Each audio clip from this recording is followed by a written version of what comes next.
Saya lahir dari keluarga Muslim dan saya tidak pernah terpikir atau bermimpi menjadi seorang Kristen, ya. Cuma memang dari keluarga saya ini, bapak ibu saya itu mengarahkan anak-anaknya untuk menjadi Islam yang baik, tapi dia tidak memaksakan, kecuali kakek saya. Kakek saya agak maksa. Iya, iya. Nah, jadi saya dari kecil itu anehnya dari seluruh keluarga saya, artinya kakak dan adik saya itu paling paling religius. Iya, Pak. Jadi ya saya belajar ngaji, belajar sendiri, ya pergi ke surau sendiri gitu. Belajar sholat pun nggak diajarin, belajar sendiri. Semuanya lakukan sendiri. Karena saya begitu yakin dari kecil bahwa Tuhan itu ada. Iya. Cuman saya tidak tahu Tuhan yang seperti apa. Yang saya tahu pokoknya saya sebagai orang beragama harus melaksanakan tugas-tugas keagamaan saya, kewajiban keagamaan saya. Cuma sebetulnya saya tidak pernah bermimpi untuk menjadi seorang ustadz atau kiai seperti kakek saya. Iya. Saya cuma pengen jadi orang Islam yang taat saja, sholat, ngaji, ya sudah tahu ya sudah gitu jalani. Tapi memang karena Tuhan itu taruhkan talenta ya, Tuhan taruhkan talenta di dalam diri saya itu talenta bermain musik. Iya. Saya senang sekali dengan dunia musik. Jadi sejak kelas 5 SD itu saya sudah main band anak-anak gitu. Senang Oh. sekali dengan dunia musik. Iya, itu Iya, yang iya. saya jalani. Jadi saya nggak pernah terpikir untuk dalam bidang kerohanian. Nah dari kampung itu modal saya adalah saya bermain gitar. Jadi saya dulu senang musik, kepengen sekali bisa main gitar. Tapi apa boleh buat, bapak ibu saya orang yang sangat sederhana, ya. Iya. Jadi nggak mungkin dia kasih saya beliin gitar gitu. Cuman satu kali entah dari mana kakak saya itu tiba-tiba bawa gitar ke rumah. Oh senangnya minta ampun.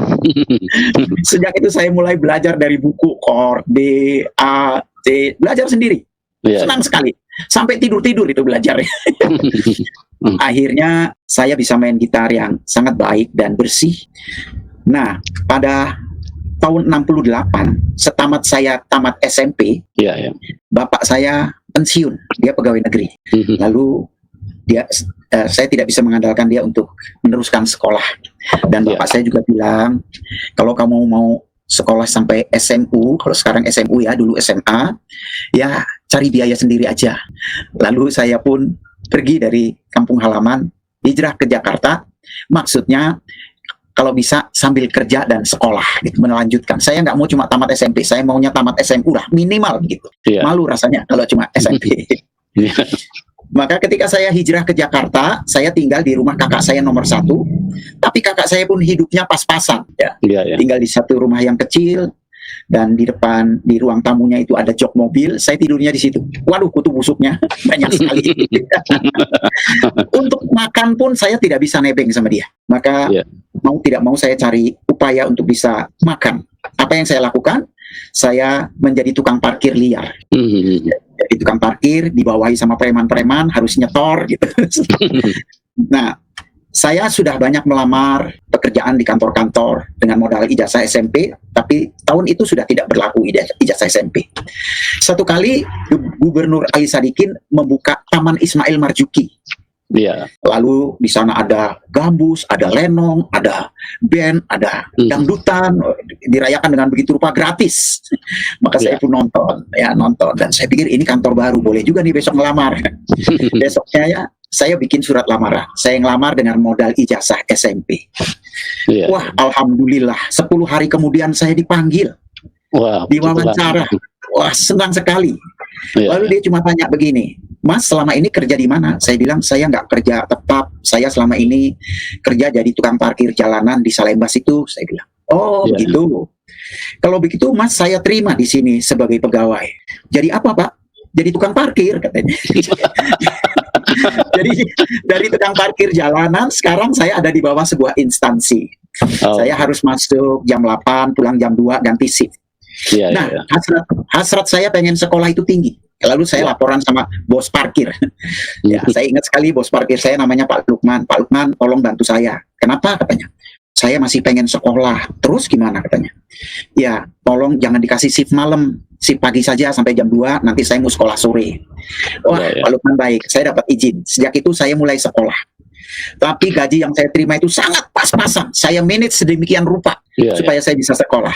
Dan akhirnya saya sekolah. Untuk memanage gaji yang kecil itu, saya kadang-kadang tidak bisa naik bus. Saya harus jalan kaki, meskipun berkilo-kilo saya jalan kaki.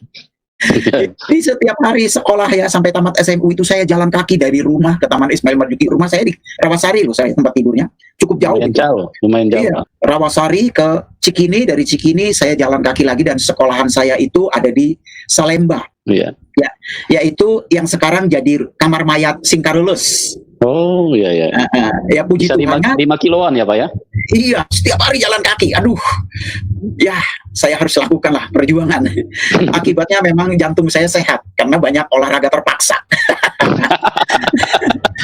Nah, puji Tuhannya itu untungnya tahun 72 saya tamat SMU.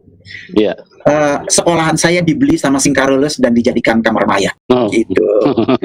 Nah, saya kerja di Taman Ismail Marzuki itu di bawah pimpinan Bapak Temi Effendi, suami dari Rahayu Effendi, bintang film ya. Iya, tahu. Ya, suatu kali Pak Temi Effendi itu bilang sama saya gini, Jun, kamu mau nggak main film? Ya boleh aja Pak. Jadi apa? Saya bilang, peran utama. Wah, gimana caranya? Begini. Kalau kamu mau, nanti saya kasih tahu produsernya gitu. Oh ya boleh Pak. Besok kamu pakaian bagus ke kantor biar saya kenalin katanya. Rupanya produsernya ini sedang mencari peran utama yang sebaya saya. Oh, puji Tuhan. Lalu saya dijemput sama supirnya ke kantornya. Ternyata di sana ada banyak anak remaja seusia saya yang sudah dites. Ada banyak. Dan ketika saya dites, saya itu nggak pernah mikir menjadi bintang film. Jadi karena saya dites apa adanya, saya lakukan saja. Ya pokoknya saya lakukan dengan polos lah, nggak berakting lah. Dalam hati saya diterima, ya syukur, nggak ya udah gitu. Anehnya ketika di casting, ternyata saya yang diterima. Waduh, senangnya luar biasa. Langsung dapat kontrak. Bayangin ya. Saya kerja di Taman Ismail Marzuki, waktu itu gaji saya cuma 4.500. Iya. Nah, saya pertama dapat honornya 250.000. Iduh, rasanya banyaknya luar biasa. 50 kali lipat ya, Pak? Iya, saya pulang pun langsung saya beli motor. Waktu itu motornya motor Honda, harganya cuma 69.000. Luar biasa. Jadi masih sisa banyak. Saya pulang bawa motor baru. Waduh, senangnya. Iya. Nah, film yang saya perankan itu pada tahun 72 diproduksi. Judul filmnya Aku Tak Berdosa. Padahal saya ini banyak dosanya loh. Dan ternyata saya main film itu sukses. Karena saya polos, apa adanya sukses.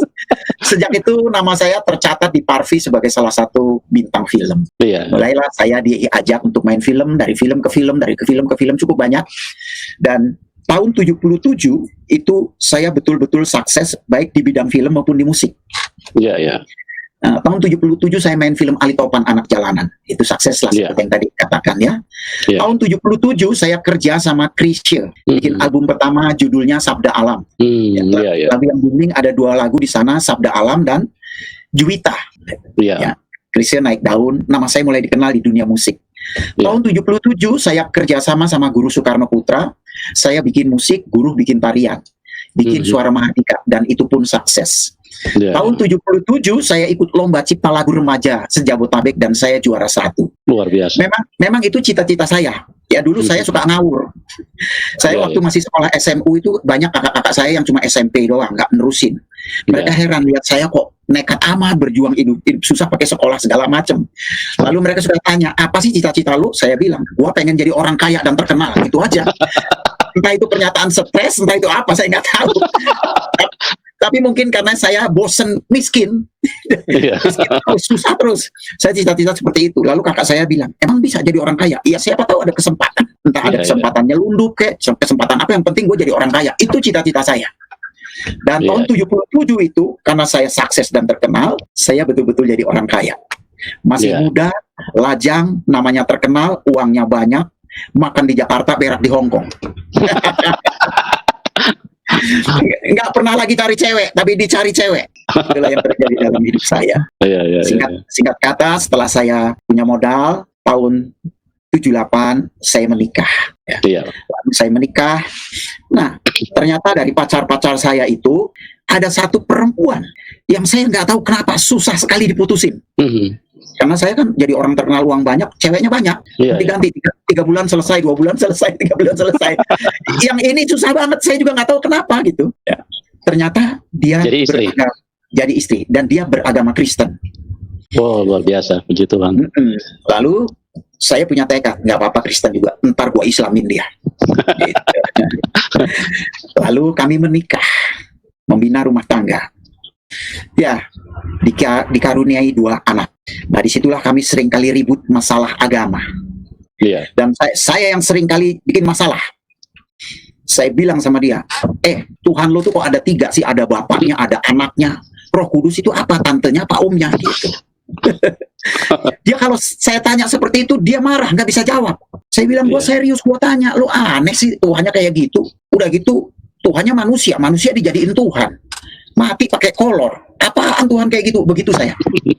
Dan itu seringkali membuat kami slack. Iya. Dia seringkali cuma bisa menangis. Kadang-kadang dia pergi ke orang tuanya gitu. Saya cuek aja gitu. Saya cuek aja dan kami seringkali slack. Iya. Dan saya melihat dia memang tidak pernah bisa menjawab. Cuma ternyata saya baru tahu kalau dia itu Kristennya belum lahir baru. Oh. Kristen agamawi, nggak ngerti apa-apa. Iya. Tapi ya Yesus baiklah sama kita. Suatu kali istri saya diajak sama temannya, seorang penginjil perempuan, diajak ke rumahnya untuk ikut persekutuan doa. Di situ dia dijamah Tuhan. Dia disentuh sama Tuhan. Dia mulai banyak berdoa. Kita nikah kan, dia kan bawa Alkitab. Sampai anak gede-gede Alkitabnya tetap bersih, nggak pernah dibuka, ditaruh di atas lemari. Kalau kotor itu pun karena debu. Gitu. Nah, sejak dia dijamah Tuhan lahir baru, dia rajin buka Alkitab. Ada pembatas-pembatas, ada garis hijau, merah, kuning, itu dia. Stabil. Tapi dia tidak pernah bisa menjawab pertanyaan saya. Kalau saya tanya, dia cuma cemberut saja. Dia bilang, udah lu urusin diri lu aja dah, gue juga urusin diri gue. Dan dia banyak berdoa untuk saya rupanya. Dan doanya mulai dijawab itu tahun 80. Dimana satu kali saya sedang tidur jam 2 malam, saya mendengar pintu rumah saya digedor orang, bukan diketuk ya, digedor seperti orang mau merampok. Saya terkejut dan saya merasa saya terganggu tidurnya. Saya mau marah sama orang yang menggedor rumah saya. Lalu saya buru-buru ke pintu, saya buka pintu, ternyata tidak ada orang. Saya tengok jalan kiri kanan, sepi, tidak ada orang. Lalu saya tutup pintu kembali, saya duduk di sofa dan saya melamun sambil saya mikir, siapa orang yang jahil ini? Kok kurang ajar amat, mengganggu orang tidur begitu. Waktu saya sedang ngelamun-ngelamun gitu, ada suara menghampiri saya. Carilah kebenaran, kamu akan diselamatkan. Saya marah, saya ngamuk, saya bilang, hei lu setan, jin lu, brengsek lu ya. Emang gue ini nggak benar, gue ini orang benar. Sesuai dengan surat Ali Imran 19, Inna dina indallahi Islam, agama yang diridhoi Allah adalah Islam, bukan yang lain kafir. Brengsek lu ya, dasar setan lu pengganggu, Pak, begitu. Itu audible ya Pak? Apa? Iya, audible. Terdengar telinga ya? Iya, oke. Iya. Lalu saya pun tidur. Saya anggap sepi, saya tidur. Anehnya, ketika saya bangun pagi, suara itu terus ada di hati saya. Carilah kebenaran, kamu akan diselamatkan. Carilah kebenaran, kamu akan diselamatkan. Setiap waktu suara itu ada. Bayangin, mabok nggak kita? Saya mulai mikir, jangan-jangan emang saya belum bener nih. Gitu. Mulailah saya, kalau ketemu teman saya orang Buddha, saya belajar sedikit Buddha itu gimana, nanti kalau mati gimana, asalnya dari mana. Saya ketemu teman saya orang Bali, orang Hindu, saya tanya Hindu bagaimana. Dia tanya, ngapain sih lu nanya-nanya agama gue pengen tahu aja, kayak apa sih Hindu itu, gitu. Dan akhirnya saya ketemu orang Kristen.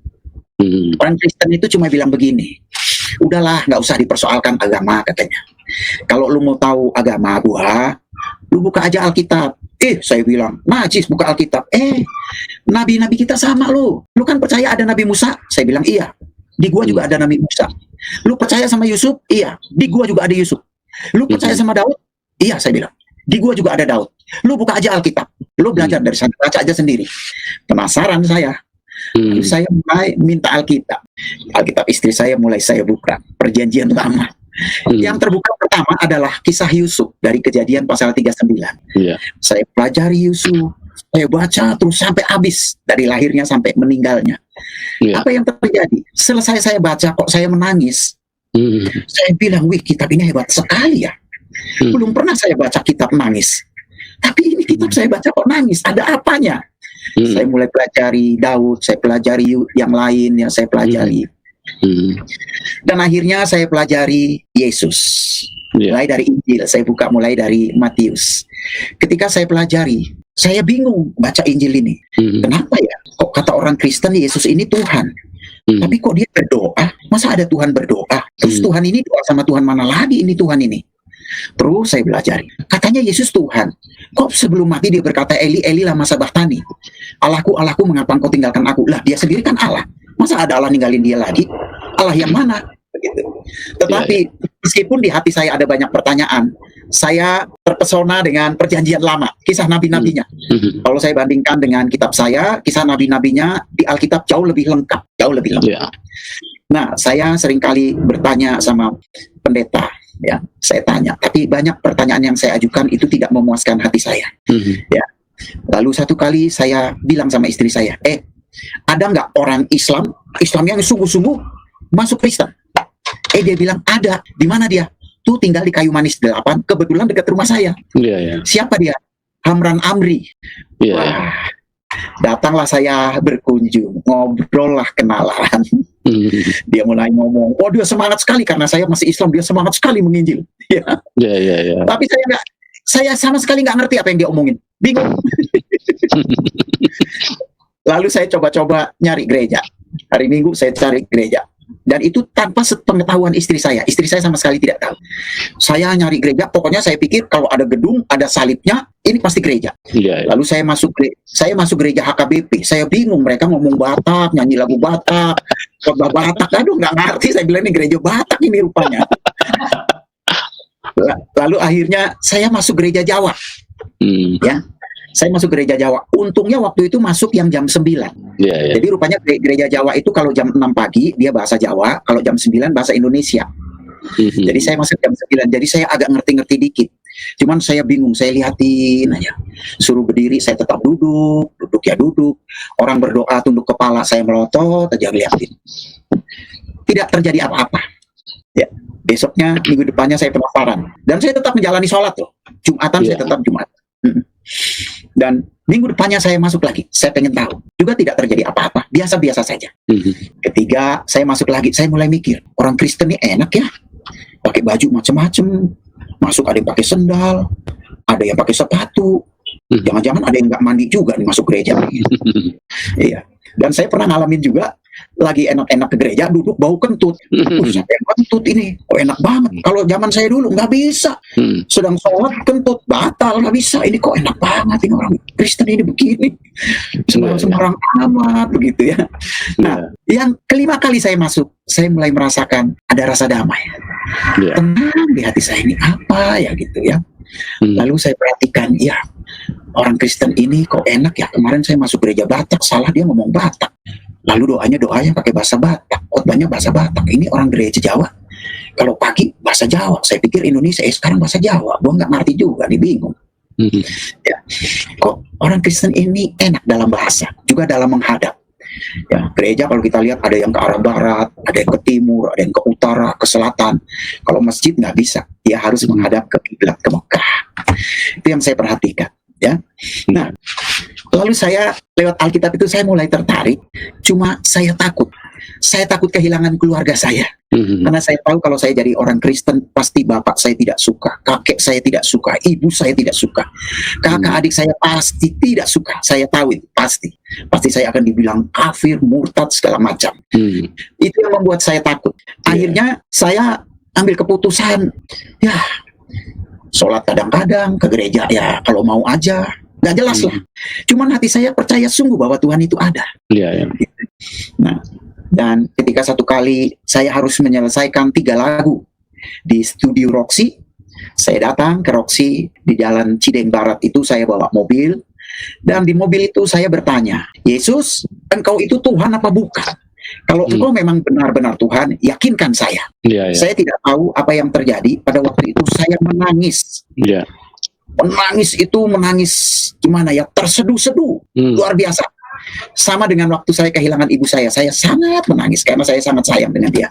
Dan waktu saya menangis, saya pinggirin mobil, saya matikan, saya telungkup di setirnya, dan saya dengar suara itu kembali. Akulah Yesus, Tuhan dan Juru Selamat dunia. Kalau kamu tidak percaya, kamu mati, katanya begitu. Jadi saya pikir kalau waktu itu saya tolak dia sebagai Tuhan, nyawa saya dibetot, mati begitu. Jadi saya takut mati. Itu suara audible ya Pak? Iya, benar-benar audible. Betul-betul. Lalu saya bilang, iya Tuhan, saya percaya, saya percaya, saya percaya.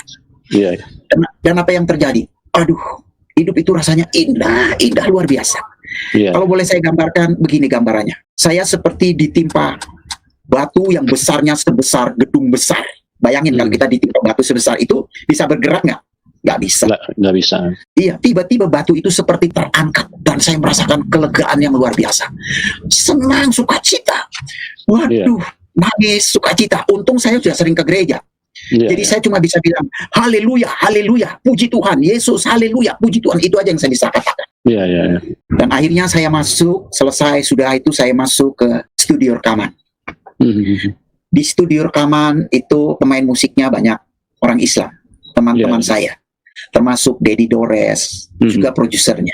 Apa yang saya lakukan? Saya ngomong sama mereka, Dad, lu mesti percaya Yesus. Kalau enggak mampus. Yesus itu Tuhan, Dad. Emang sejak kapan lu jadi Kristen? Barusan di mobil. Gua sekarang jadi Kristen, gua percaya Yesus Tuhan. Itu betul-betul Tuhan. Maka teman-teman saya cuma bilang gini, gila lu ya, gila lu ya. Saya dianggap orang gila. Dan saya selesaikan 3 lagu. Saya buru-buru pulang, ingin jumpai istri saya. Ketika saya sampai ke rumah, istri saya menyambut. Dan waktu saya lihat wajah istri saya cuma bisa menangis. Dan istri saya terkejut, disangka saya punya persoalan dalam pekerjaan. Saya dielus-elus, kenapa Pak kok nangis? Ya, kenapa Pak? Saya cuma bisa bilang begini, aku sekarang percaya bahwa Yesus Kristus itu adalah Tuhan. Ya ampun, katanya, dia peluk saya, dia ciumin saya. Terima kasih Tuhan, terima kasih. Saya kalau ingat peristiwa itu, saya pun bisa menangis sekarang. Karena itu kejadian yang sungguh betul terjadi dalam hidup saya. Maka saya pun percaya kepada Yesus. Tapi saya juga mulai berpikir. Saya bertanya sama Pak Hamran Amri, saya bilang, Pak, sekarang saya sudah percaya Yesus Tuhan. Tolong bekali saya. Lalu saya mulai diajar banyak hal. Nah, ada satu hal yang saya renungkan. Begini, agama Samawi itu ada 3, yaitu agama Yahudi, Nasrani, dan Islam. Masing-masing punya pemimpin. Kalau Yahudi itu pemimpinnya adalah Musa. Kalau Nasrani itu pemimpinnya Isa Al-Masih. Kalau Islam itu pemimpinnya Muhammad. Ketika saya mempelajari Al-Quran, ada hal yang sangat mencengangkan saya, yang membuat saya semakin percaya bahwa Isa Al-Masih itu adalah kebenaran. Yesus adalah kebenaran. Kenapa? Karena Al-Quran mencatat Nabi yang memiliki kebesaran di dunia dan di akhirat itu adalah Isa Al-Masih, bukan Musa, juga bukan Muhammad. Yang kedua, lewat surat Ali Imran 45 itu dinyatakan bahwa Isa itu lahir ke dunia bukan karena faktor hubungan laki-laki dan perempuan. Karena itu dia tidak punya bapak. Tapi dia lahir ke dunia karena firman Allah. Waktu saya baca Injil, dikatakan dalam Yohanes 1 ayat 1, pada mulanya adalah firman, firman itu bersama-sama dengan Allah dan firman itu adalah Allah. Dan ayat 14-nya dikatakan firman itu menjadi manusia. Jadi artinya di sana sama dengan bahwa Yesus itu adalah Allah yang menjadi manusia. Dia hanya menyandang nama ibu, yaitu Isa nu Maryamah. Dia tidak menyandang nama bapak. Padahal pada umumnya orang menyandang nama bapak. Kayak saya, Junaidi Solat. Kenapa nama bapak saya Muhammad Solat? Ibu saya namanya Rohati. Saya tidak pernah menyandang nama ibu, karena saya punya bapak. Tapi Isa Al-Masih hanya menyandang nama ibu karena dia tidak punya bapak. Karena bapaknya itu adalah Allah itu sendiri. Itu yang pertama. Yang kedua, satu-satunya nabi dalam Al-Quran yang lahir, mati, dan bangkit kembali itu cuma Isa Al-Masih. Yang lain mati dan tidak bangkit-bangkit, baik Musa maupun Muhammad. Wah, itu meneguhkan saya. Lalu saya pelajari lagi dalam surat Az-Zukhruf ayat yang ke-61 bahwa dikatakan Isa Al-Masih memberitahukan tentang hari kiamat. Janganlah kamu ragu-ragu akan hal ini dan ikutlah, karena inilah jalan yang lurus. Berarti Isa Al-Masih itulah jalan yang lurus. Wah, saya semakin memahami dan saya putuskan dan saya siap untuk terbuang dari keluarga apapun yang terjadi. Akhirnya bapak saya mendengar bahwa saya jadi Kristen dan saya dipanggil untuk disidang. Dan waktu disidang terjadilah argumentasi. Dan ketika ketika bapak saya tidak bisa menjawab apa yang saya sampaikan, saya dimusuhi sama keluarga saya. Semuanya membenci saya. Iya. Dan bapak saya tidak mau lagi kenal dengan saya. Tapi puji Tuhan, 7 tahun kemudian dia tiba-tiba datang ke rumah saya. Iya. Pagi-pagi dia nongol, saya bilang, Pak, gitu. Saya salam, cium tangan. Saya bilang, ada apa Pak kesini? Dia bilang, saya mau ngomong agama. Lu dulu kan sudah. Waktu bapak tanya, saya sudah jawab. Iya, saya ini agak bingung sekarang katanya. Bingungnya kenapa gitu? Ya, pokoknya saya agak bingung gimana sih? Kenapa kok Yesus itu disebut Tuhan? Lalu saya sampaikan, kenapa Yesus disebut Tuhan? Di mana ketuhanannya? Yesus itu 100% manusia, 100% Tuhan. Di mana kemanusiaannya, di mana ketuhanannya? Saya ceritakan terus. Dan dia memahami. Akhirnya dia bilang begini, kalau begini, saya pengen juga lo jadi Kristen, katanya begitu. Saya bilang, yang benar Pak. Tuhan. Benar, dia bilang. Bisa nggak cariin pendeta? Ngapain cariin pendeta? Wong saya juga pendeta, saya bilang. Iya, dahsyat. Singkat kata saya bilang, gampang kok Pak. Kalau untuk percaya Yesus, ikutin doa saya. Akhirnya dia ikutin doa saya, dan akhirnya dia terima Yesus. Saya tidak tahu kenapa dia cari-cari saya. Rupanya dia sudah berasa bahwa umurnya pendek. Sebulan kemudian dia sakit, dibawa ke rumah sakit, dan saya tidak boleh besuk. Keluarga saya semua menjaga, saya tidak boleh mengunjungi. Itu si Junaidi Salat yang kafir dan murtad itu tidak boleh mengunjungi bapak. Nanti bapak kita didoakan, katanya begitu. Ya. Nah, tapi mereka sering kali kasih kabar. Ponakan saya, adik saya suka kasih kabar, bapak udah meninggal. Ya saya bilang, ya innalillahi lah gitu ya. Nanti 15 menit lagi telepon lagi, bapak hidup lagi katanya gitu. Jadi bapak saya mati, ntar 20 menit hidup lagi, mati setengah jam bangun lagi gitu. Wah, saya ingat bapak saya itu punya pegangan ilmu ya. Ilmunya. Wah, ini yang mesti dilepaskan. Lalu saya berdoa sama Tuhan, izinkan saya bertemu bapak saya, supaya saya bisa mendoakan dia dan melepaskan pegangannya yang selama ini ada pada dia. Waktu saya berdoa seperti itu, Roh Kudus kasih tahu saya, sekarang kamu pergi ke sana. Nah, ini saya bilang ini belum jam besuk, Tuhan, pergilah ke sana. Ya, karena Tuhan yang nyuruh, saya datang. Saya masuk, wah banyak satpam. Biasanya nggak boleh masuk itu. Tapi anehnya waktu saya masuk, satpamnya kayaknya nggak pernah ada yang lihat saya. Saya bisa nyelonong begitu saja sampai ke kamar bapak saya. Dan herannya di kamar itu tidak ada satupun keluarga saya yang nungguin. Lalu saya bangunkan bapak saya, dia bangun. Lalu saya cium di kiri kanan. Lalu saya bilang, saya doakan ya Pak, supaya bapak terlepas dari pegangannya. Boleh katanya. Saya tumpang tangan, saya doakan, saya lepaskan dalam nama Yesus. Amin. Dia tidur dan dia tidak bangun lagi sampai sekarang. Dahsyat. Itulah yang terjadi. Iya. Ada juga kakak saya. Kakak saya itu dukun, punya anak 7. Anaknya semua bandel, tukang jual beli narkoba, langganan masuk penjara. Satu masuk penjara Salemba, satu masuk Cipinang, satu Tangerang, begitu aja. Padahal dia ustadz dan dia dukun juga. Saya berdoa, Tuhan, sekarang saya harus beritakan Injil kepada siapa lagi. Waktu saya baca firman, kok firman itu jadi rema. Tuhan berkata begini, aku datang bukan untuk orang benar, tetapi untuk orang berdosa. Amen. Lalu rema itu ada di hati saya, kalau begitu yang paling berdosa dari keluarga saya, kakak saya perempuan sang dukun ini nih, udah jadi dukun, anaknya tukang jual beli narkoba, dan dia tinggal di Lampung. Lalu saya bersiap-siap, besoknya saya pergi ke Lampung mengunjungi kakak saya. Saya mulai memberitakan Injil, saya bicara tentang Isa Al-Masih. Dia tidak terima. Saya dimaki-maki, saya diusirnya. Dan dia bilang, jangan lagi datang ke sini, katanya. Kafir lo, haram lo, najis, katanya. Saya pulang lagi ke Jakarta. Saya doa lagi. Kok Roh Kudus itu nyuruh datangi lagi. Saya pergi lagi, datangi lagi. Saya injili. Hal yang sama terjadi. Saya diusir. 3 kali saya nginjil. Akhirnya saya tidak mau datang lagi dan Roh Kudus sepertinya juga diam aja, nggak nyuruh saya datang lagi. Saya bersyukur. Ada satu anaknya yang nomor 2 itu dia ustadz, dia guru ngaji, dia pinter Islamnya. Dia baru ditahan di Cipinang karena masalah narkoba juga. Jadi anaknya yang nomor 2 itu karena datangnya malam, dia tidur di rumah saya. Besoknya kita ngobrol-ngobrol, terjadi dialog agama. Setelah saya injili, dia mulai mengerti. Dan akhirnya singkat kata dia terima Yesus. Puji Tuhan. Dia terima Yesus, saya doakan dia nangis. Dan dia sungguh-sungguh, dia belajar. Dia bawa Alkitab. Melalui dialah keluarganya satu persatu menjadi orang percaya, termasuk mamanya yang dukun. Ya, ya, Itulah yang puji Tuhan. terjadi. Iya, begitu kisah hidup saya. Saya juga nggak tahu kenapa saya seperti ini, tapi saya tahu ini adalah tuntunan Roh Kudus. Roh Amin. Kudus yang mendorong saya, menuntun saya untuk boleh menyampaikan kabar baik kepada banyak orang. Namanya juga kabar baik ya, bukan kabar Iya. jahat. Jadi kita Iya, harus iya. sampaikan.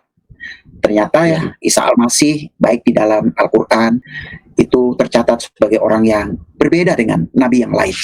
Orang yang Iya. memiliki kebesaran di dunia dan di akhirat, lahirnya dari firman dan Roh Allah itu sendiri. Orang yang lahir, mati, dan bangkit kembali. Juga orang yang tahu hari kiamat. Itulah Isa Iya. Al-Masih. Ya, begitu Pak kesaksian saya.